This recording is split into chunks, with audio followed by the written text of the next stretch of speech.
The Ants and the Pen by Idries Shah.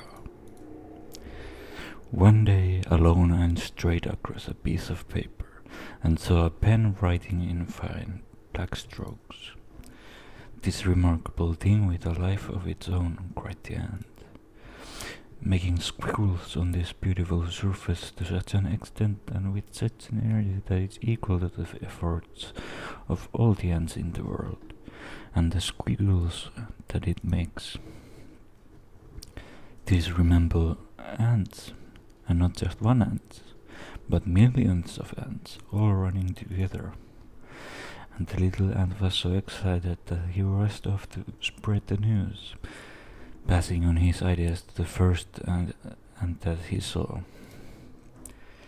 The second ant was just as thrilled by the squiggles and congratulated the bearer of the news for his discovery and for his powers of observation. But the third ant wasn't so impressed, saying, "I'm afraid that you have allowed your emotions to run away with you, rather than giving the matter serious scientific thought.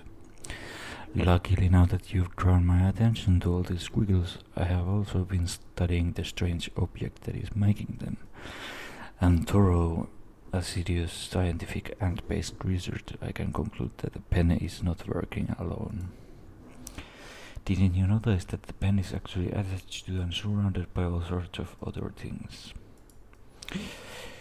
It is my scientific conclusions that these other objects are powering it. So whatever is supplying the power is responsible for these squiggles." And this is how the group of ants first discovered fingers. Scientific scrutiny is such that it wasn't long before another ant decided to extend the area of understanding, and wanting to explore the fingers further, he scrambled all over them. Because this is what exploring ants do. And when he had scrambled all over the area, he realized that fingers actually made up a hand. And realizing this, he rushed off to spread the news, passing on his ideas to the first ant that he saw. This latest ant was equally thrilled by the description of the hand and congratulated the bearer of the news for his discovery and for his powers of ant observation. As time went by, ant after ant thought to extend the boundaries of the ant's understanding. One ant discovered that the hand was attached to an arm. Another discovered that the arm was attached to a body. Another discovered that there were in fact two hands.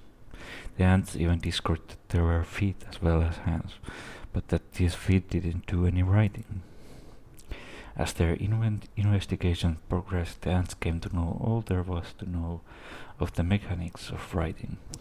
But because these investigations were based purely on the scientific, the ants never came to understand anything of the actual writing itself.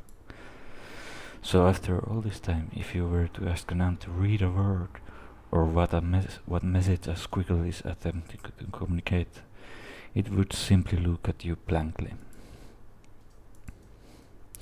and tell you that you had completely missed the point of thorough ant-based research.